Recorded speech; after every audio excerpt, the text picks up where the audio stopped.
Yes ఒకసారి భాషా గారు నాకేంటంటే మళ్ళీ ఆ పదం చెప్పాలా లేదా అనిపిస్తోంది. టాయిలెట్ పేపర్కి ఎక్కువ, టిష్యూ పేపర్కి తక్కువ. అదేనా జగన్మోహన్ రెడ్డి గారు చెప్పింది? ఏంటి అంత దారుణంగా ఉందా ఈనాడు? నిజానికి అంత దారుణంగానే ఉంది కనిపిస్తోంది కదా ఈ వార్త. ఇలా కూడా వార్తలు రాస్తారా? ఈ ప్రశ్నకి సమాధానం అన్నది రామోజీరావు గారి సుపుత్రుడు ఏం పేరు కిరణ్ గారు సమాధానం చెప్పాలి. ఎందుకంటే ఇక్కడ అన్ని డాక్యుమెంటెడ్. ఒక వ్యక్తి ఎప్పుడు అపాయింట్ అయ్యాడు, ఎప్పుడు సస్పెండ్ అయ్యాడు, లేదా ఎప్పుడు రిజైన్ చేశాడు అన్నది ఆయన 1 మంత్ ఉంది, ఏదో ఆయన తొలగించారు, అన్ని డాక్యుమెంటెడ్గా ఉన్నాయి కదా. ఇక్కడ క్లియర్గా నిజం తెలిసినప్పుడు రేపు పొద్దున కిరణ్ గారు ఈనాడు న్యూస్ పేపర్లో క్షమాపణలు కోరతారా? ఒకసారి సమాధానం చెప్పాలి కిరణ్ గారు.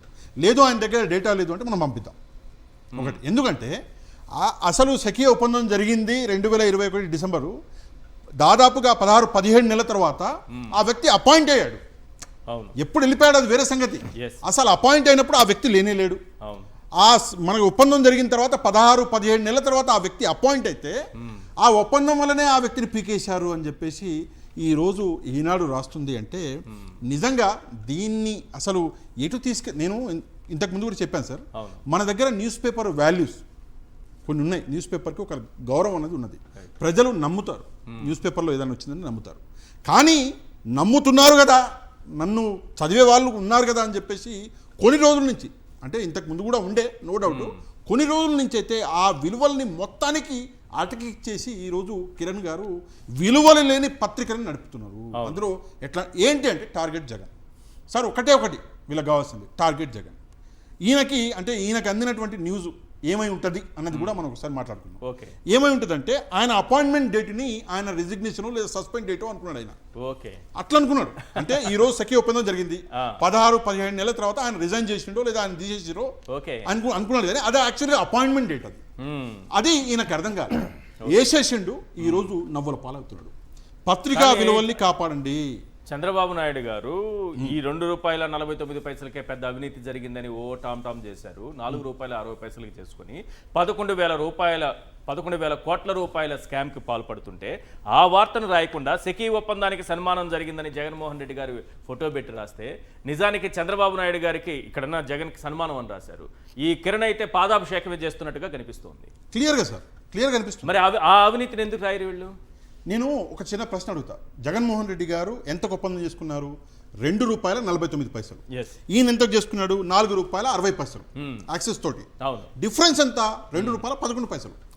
సార్ ఆ ₹2.11 అన్న అదైతే అమౌంట్ ఉందో పర్ యూనిట్, అది జగన్మోహన్ రెడ్డి గారు కొంచెం ఎక్కువలో ఆయన ఒప్పందమే చేసుకున్నాడు. అంతలో డిఫరెన్స్ ఏదైతే ఉందో ఆ డిఫరెన్స్ లో జగన్మోహన్ రెడ్డి గారు ఒప్పందమే చేసుకున్నాడు. అది జగన్మోహన్ రెడ్డి గారి క్రెడిబిలిటీ.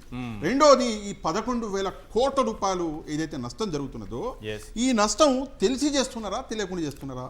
కావాలని జేబులో వేసుకుంటున్నారా లేదంటే తెలియకనే చేస్తున్నారా? చంద్రబాబు నాయుడు గారు సమాధానం ఒకటి. రెండోది మీకు గుర్తుందా సఖీ గురించి? ఆడన్నో అమెరికాలో ఎవడో మీద కేసు పెడితే జగన్మోహన్ రెడ్డి గారు అదేదో ఎన్నో కోట్లు ఆయన జేబులోకి వచ్చేసిండు, మొత్తానికి తీసుకెళ్ళిండు, అల్మార్లో పెట్టుకున్నాడు, లాక్ చేసుకున్నాడు అన్నారు.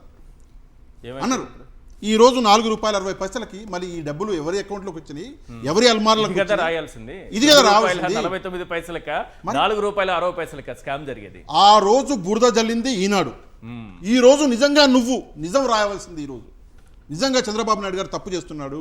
జగన్మోహన్ రెడ్డి గారు ₹2.49 తీసుకొస్తే చంద్రబాబు నాయుడు గారు అంత తక్కువ తీసుకురావాలి, అదే ఆయన చేయాలి. కానీ చేసింది ఏంది? ₹4.60 తీసుకొస్తున్నాడు అని చెప్పేసి నిజం రాసే దమ్ము లేదు. ఇదొకటి. రెండవది, తెల్లారంగానే ఈనాడు న్యూస్ పేపర్ చదవాలంటే నిజంగా కోపం వస్తుంది. ఎందుకు కోపం వస్తుందంటే నేను ఇందాక చెప్పా కదా, ఫస్ట్ పేజ్లో అంతా జగన్మోహన్ రెడ్డి గారిని టార్గెట్ చేస్తూ లేనివి కూడా ఉన్నట్టుగా లిక్కర్ స్కామ్ అని చెప్పేసి అబ్బాబ్బాబ్బా నాకైతే అసలు చెవులు బలిగిపోతున్నాయి. ఈయనకేం పని ఉండదు, ఈనాడు ఆంధ్రజ్యోతికి ఏం పని ఉండదు. మీరు న్యూస్ పేపర్లే కాదు, మీరు టెలివిజన్లు కూడా చూడండి. అయిపోయింది, వచ్చేసారు, ఇంటి ముందర నిలబడి ఉన్నారు పోలీసులు. అట్లా పోయి నాక్ చేస్తారు, ఇట్లా పోయి అరెస్ట్ చేస్తారు. అంతా అయిపోయింది. జగన్మోహన్ రెడ్డి గారిని అరెస్ట్ చేస్తారు. మరి అరెస్ట్ చేసే వాళ్ళు ఏమన్నా సీక్రెట్గా వాళ్ళు చెప్తున్నారా వీళ్ళకి ఏమైనా న్యూస్? లేదంటే ఇంటర్నల్గా వస్తుందా? లేదంటే వీళ్ళే హింట్ ఇస్తున్నారా చంద్రబాబు నాయుడు గారికి? ఇంకో టాక్ నడుస్తుంది సార్ రాష్ట్రంలో. మనం కూడా 2-3 సార్లు మాట్లాడుకున్నాం. ముందుగా వీళ్ళ పేపర్లో వస్తే చంద్రబాబు నాయుడు గారు ఫాలో అవుతున్నారని వస్తుంటారు. అవును వీళ్ళు ఫస్ట్ చేస్తున్నారు, అవును. దాని తర్వాత పోలీస్ డిపార్ట్మెంట్ వాళ్ళకి కట్ చేసి అది పంపిస్తే వాళ్ళు యాస్టిస్గా రిమాండ్ రిపోర్ట్ రాసుకుంటున్నారు, ఎఫ్ఐఆర్. చిన్న మొక్క అది విషవృక్షం అయితే చంద్రబాబు నాయుడు గారికే ప్రమాదంగా తయారవుతాయి ఇవి. రేపు పొద్దున్న రెండు పత్రికలు ఆయన రాజకీయ జీవితానికి సమాధి చేసినా చేస్తాయేమో అన్నంతగా చెలరైపోతున్నాయి. రేపు పొద్దున్న పరిస్థితి ఏంది మీరు కూడా ఆలోచించండి ఒకసారి. అవును, correct. రాజకీయంగా దెబ్బతిన్నవాడు Correct. ఎవడైనా మంచి సరే, point చెప్పారు. అది మీరైనా సరే, రాజకీయంగా దెబ్బతిన్నవాడు ఊరికే ఉంటాడా? ఈ రోజు జగన్మోహన్ రెడ్డి గారు మాటికి ఒక మాట అంటున్నారు, రేపు మేము ఊరుకోం, మీరు ఏ బుక్లో రాసుకుంటారో రాసుకోండి, కలర్ ఏమన్నా పర్లే, కంటెంట్ మాత్రం సేమ్ ఉంటుంది, అవును. రివెంజ్ మామూలుగా ఉండదు అంటే. బెదిరిస్తున్నావా అంటున్నారు రాధాకృష్ణ గారు ఆంధ్రజ్యోతిలో. ఏంటి సార్ బెదిరిస్తున్నావా జగన్? నేను ఒక విషయం చెప్తున్నాను, ఆ రోజు ఈ బెదిరింపులు గుర్తు రాలేదా? లోకేష్ గారు ఆ, ఐపీఎస్ ఆఫీసర్లను పట్టుకొని, కరెక్ట్. ప్రభుత్వ ఉద్యోగులను పట్టుకొని ఎంత దారుణంగా మాట్లాడారు. లోకేష్ మాట్లాడితే అవన్నీ ఆ ప్రభుత్వం. రోజు మీరు మరి ఇదే న్యూస్ వేశారా? బెదిరిస్తున్న చంద్రబాబు నాయుడు గారు మాట్లాడారు. లేదు సార్, బెదిరిస్తున్న నారా లోకేష్ అని చెప్పేసి ఫస్ట్ ఫ్రేమ్ లో వేశారా? వేయలేదు. న్యూస్ లో వేశారా? మరి ఈ రోజు బెదిరింపులు ఎందుకు అంటే మీరు కొడితే పడాలి, అది మేమేం అనకూడదు, కొడితే పడాలి, తట్టుకోవాలి, అయ్యా జీ హుజూరీ చేయాలి. అవన్నీ కుదరవు, క్లియర్ గా చెప్పింది జగన్మోహన్ రెడ్డి గారు.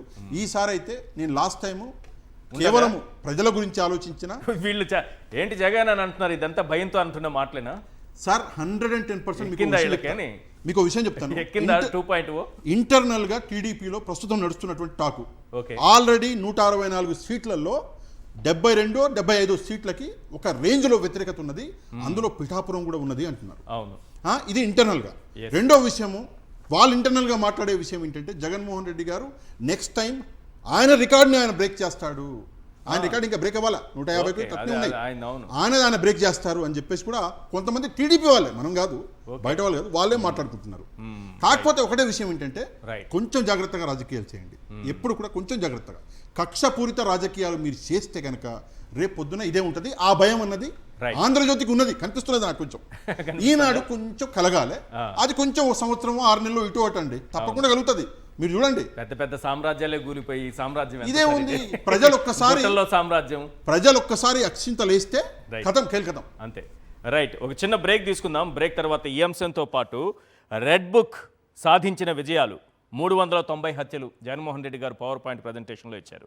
రెడ్ బుక్ సాధించిన విజయాలు 390 హత్యలు, 766 హత్యాయత్నాలు, 2466 వైఎస్ఆర్సీపీ నాయకులు కార్యకర్తలపై అక్రమ కేసులు, దాంతోపాటు ఈ ఐపీఎస్ల పైన పెట్టిన కేసులు, వాళ్ళని జైల్లో తోసిన విధానాలు, వీటన్నింటిపైన క్లియర్గా మాట్లాడుకుందాం.